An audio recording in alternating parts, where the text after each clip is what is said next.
She's a phenomenal player. And when you've got someone who moves markets, you have to pay attention to that person. The women have the headlines, they have the fans, they have the viewers. When the hell are they going to get paid? College basketball has never seen a bigger star than Caitlin Clark. And you know, it's true, there has been no one like Caitlin Clark. It would never occur, they asserted, that no WNBA woman would ever reach the $1 million milestone, nor with a league salary, nor with influence, and not even with natural talent. The figures told the story for years. She's the reason the WNBA just won the lottery. Without Caitlin Clark, nobody cares about any of these players or the limited sponsorships and low viewership cap contracts. That is how the system was designed to remain. Then Caitlin Clark entered the sold-out overnight arenas. This was by far the best year the WNBA has ever had. Who, by the way, I'm going to go there, who happens to be white and brought a level of attention and allure to the sport it had not received before. Jerseys were snatched from the shelf. Networks began battling for the right to broadcast. Set an all-time record for total television viewers at 54 million. They set an all-time record for the number of telecasts that reached at least 1 million viewers. They had their highest total attendance in more than 2 decades, up roughly 50% from last year. This was the kind of season that WNBA executives never imagined was even possible. However, despite the league's modest applause and detractors' attempts to dismiss it as hype, a huge event was simmering behind the scenes. A significant change in the economy that completely changed the regulations governing professional women's sports, and it's official now. The first player in WNBA history to receive a compensation deal exceeding $1 million is Caitlin Clark. Caitlin Clark might be the first one to get up to $1 million. The internet is going crazy over this bargain, and veterans are frantically pursuing sponsors, since this is more than simply a number. She fills seats. She brings the cameras. She brings national publicity.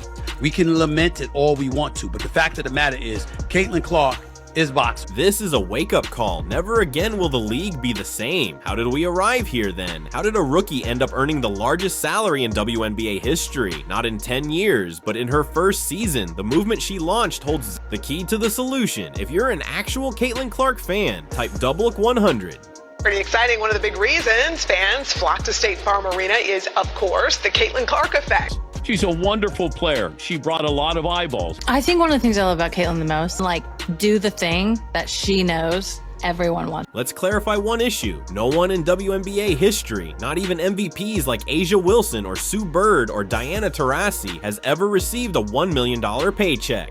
To speak to her, to be around her, she's got charisma, she's got style, she's got bravado, she's got class, she's smart as hell.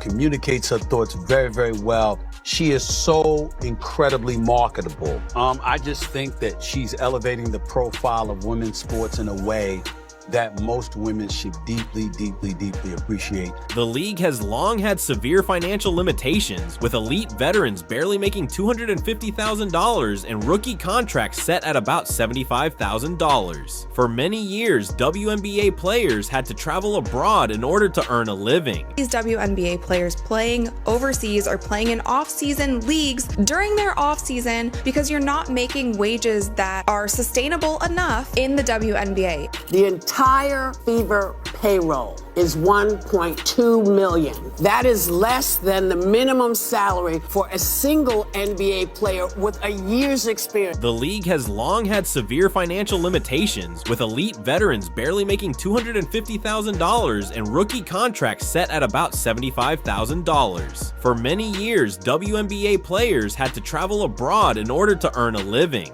Fanatics sold more Clark jerseys in 1 hour after she was drafted than any other sport or player ever. It's not your typical WNBA salary. The financial bundle that Clark has is a complex storm of influence. She signed a $28 million sponsorship agreement with Nike. But in addition to the jersey sales, Clark now has an 8-year, $28 million deal with Nike that will include her own signature shoe. The deal is the richest sponsorship contract for a women's basketball player. She deserves it. She deserves it. With her own trademark shoe in the works and the biggest salary ever for a women's basketball player, along with significant marketing relationships with Panini, Gatorade, and State Farm, her yearly income suddenly soars. Sports finance analysts claim that these agreements, along with performance bonuses and special promotional pay increases, have caused her total WNBA-related earnings to surpass $1 million, making her the first player in league history to do so. According to On3, her NIL valuation, meaning all of the money she made from her endorsements in college, currently sitting at $3.4 million. Nothing to sneeze at there. She was one of the highest paid college basketball players in that respect. But now she'll actually be getting paid to play the game in the WNBA, unlike collegiate basketball. She can also earn more money in the WNBA offseason through league sponsorships, up to $250,000 on a player marketing agreement through the league itself. There's also a $500,000 bonus split between the two Commissioners' Cup teams, as well as a $500,000 playoff pool. Her NIL valuation, which includes all of the money she earned from her college endorsements, is $3.4 million, according to On3. There is nothing there to sneeze at. In that regard, she was among the most paid collegiate basketball players, but now she will be compensated to play in the WNBA. In contrast to collegiate basketball, she can also make extra money during the WNBA summer by signing a player marketing contract with the league that offers league sponsorships up to $250,000. In addition, there is a $500,000 bonus shared between the two Commissioners' Cup teams and a $500,000 playoff pool. Every fourth commercial would have had Caitlin Clark. This is Caitlin Clark walking down the street wearing a pair of Nikes, wearing a Nike shirt that says Caitlin Clark. Anything. Her face would be everywhere with a swoosh. However, this goes beyond endorsements. Clark's revenue is now considered a WNBA pay rather than side income, which makes this moment significant. These companies are paying Caitlin Clark, the WNBA's face, in addition to Caitlin Clark, the athlete. And guess what? It's going to change for the better because Caitlin Clark's going to help it change for the better. All of a sudden, we're going to see Asia Wilson. She may get some more shine because she's that good. She is too valuable to overlook because of her complete presence in the league, from her massive college fan following to her TV ratings. She is the product, not simply a player, and the WNBA and brand networks have finally placed a high value on it. I think they obviously are taking winning and capitalizing off of this Caitlin Clark moment they have going.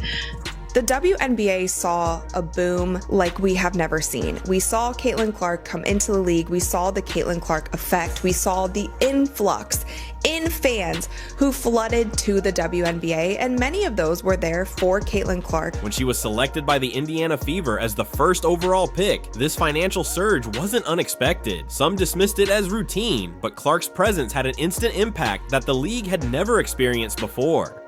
There is a lot of appropriate attention on Caitlin Clark and the Indiana Fever, and we found out that the Fever Storm game from over the weekend drew 2.2 million viewers, which is massive. So you cannot deny the connectivity of Caitlin Clark playing basketball and people wanting to watch. If she's playing, they will come, they will watch the game. Her first performances sold out. The away games for the Fever are also sold out. Engagement on social media increased dramatically. WNBA games began to be televised during prime time. The fact that this youngster was making money at a rate the league wasn't prepared to manage was behind all of that hype. The WNBA tried to capitalize on her popularity and crammed a lot of games in over a short amount of time, playing against the best teams in the WNBA. The multi-million-dollar payout isn't a bonus. It's restitution for suddenly changing the economics of an entire league. Caitlin Clark exploded into the WNBA. She didn't just show up. Even before she appeared before a professional court, her name was making headlines. The ratings were phenomenal because of Caitlin Clark. But we all realize that Caitlin Clark single-handedly is responsible for the WNBA mattering. The one thing that I love that she's bringing to her sport, more people want to watch. More people want to tune in. However, the current situation goes much beyond exaggeration. It's a shift in structure. The WNBA has long resisted facing this truth, but Clark has forced them to do so. The money must follow when players move the culture and fans turn up, but nobody is doing it like Caitlin Clark. While Caitlin is fantastic and I think she's going to have an incredible career in the WNBA, who's going to be the next face of the NBA? We don't get to decide that. The marketplace decides that. The people have chosen Caitlin Clark. The Indiana Fever games, both at home and away, are regularly selling out anywhere she travels, which is unprecedented for the team in recent memory. Caitlin Clark is the GOAT. She signed my jersey. So happy, I'm crying. I'm so happy. This is the best day ever. Caitlin Clark effect seems to be crazier than year one. I love watching her score and just everything about. Because of Clark's performances, networks like ESPN and ABC are moving women's games into primetime schedules. Engagement in social media has skyrocketed. Her videos go viral in a matter of minutes. Major media outlets cover her plays. And because she's playing, a lot of WNBA fans who have never watched before are paying attention. Basketball is no longer the only factor. Entertainment marketability and a growing star who can make millions of dollars with each move she makes are now key factors. There is nobody interesting in the WNBA past or present except for Caitlin Clark. They've all shown themselves to be sexist, racist, petty, ridiculous. She's really looking out for everybody else, and it's so sad that there are so many people that continue to turn a blind eye to that. Knowing how selfless she is, and they still want to say, Caitlin Clark, you know, she's not the reason, let's give other players their flowers. No, Caitlin Clark is the reason. However, not everybody is celebrating. Tension between seasoned WNBA players has become apparent. Despite being remarkable in their own right, celebrities like a Wilson and Angel Ree have expressed their displeasure with the amount of attention Clark is getting. Some have even accused the media of being biased. Some have questioned if she deserves the attention. If I was the WNBA, I would have considered a separate television package to a network on just Caitlin Clark games. I would have had two packages, the WNBA package, and then a separate, let's say, 15 to 18 game Caitlin Clark package. Nevertheless, it is impossible to overlook the irony that Clark's presence is the reason why marketing budgets are increasing, salaries are beginning to rise, and veterans, the same ones who are skeptics, are suddenly performing in packed stadiums rather than half-empty gyms. She could potentially be one of the best point guards to ever play in the WNBA.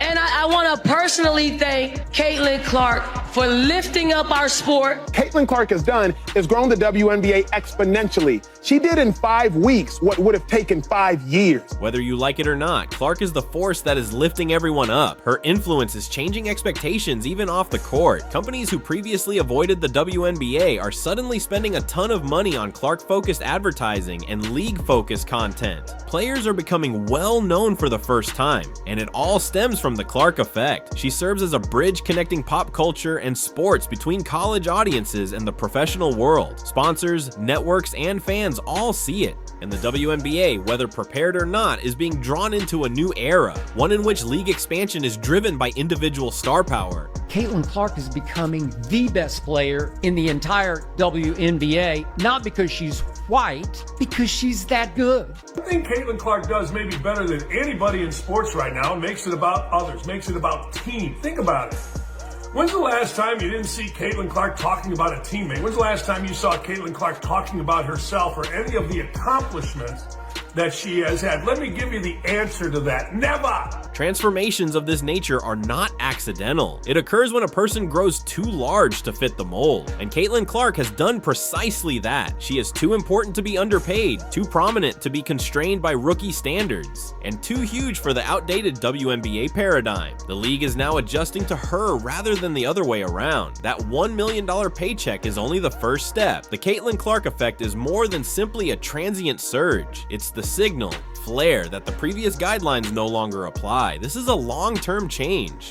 The best player in America, the best shooter in America. Watch her play. She plays at a high level. She's going to break records nonstop for the next couple years. She's the only one capable of taking nothing and making it something. We are seeing the start of a new financing plan for the WNBA and perhaps all professional women's sports. For many years, the discussion of salary discrepancies was greeted with justifications: insufficient demand, low budget, and low viewership. However, in record time, Clark destroyed those arguments. Her presence has compelled both fans and advertising professionals to face a new reality. Women deliver when you sell them well, not only in heartwarming headlines, but also in actual revenue.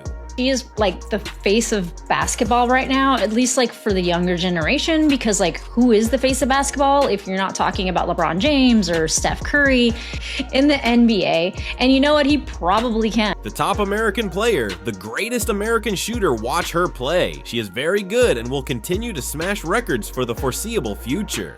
Most points by a point guard in a season in WNBA history. Most double-doubles by a rookie guard in WNBA history. Most points by a rookie in WNBA history. Most assists by a rookie in the history of the WNBA. First WNBA rookie to record 2 triple-doubles. First triple-double by a rookie in WNBA history. First triple-double in Fever history. The first player to be named WNBA Player of the Month and Rookie of the Month in the same month. First player in WNBA history with 20 or more points, 15 or more assists, and 5 or more rebounds in a game. She won Rookie of the Month 4 times, Eastern Conference Player of the Week 3 times, single season rookie record for assists, single season rookie record for 3-pointers, single game record for assists.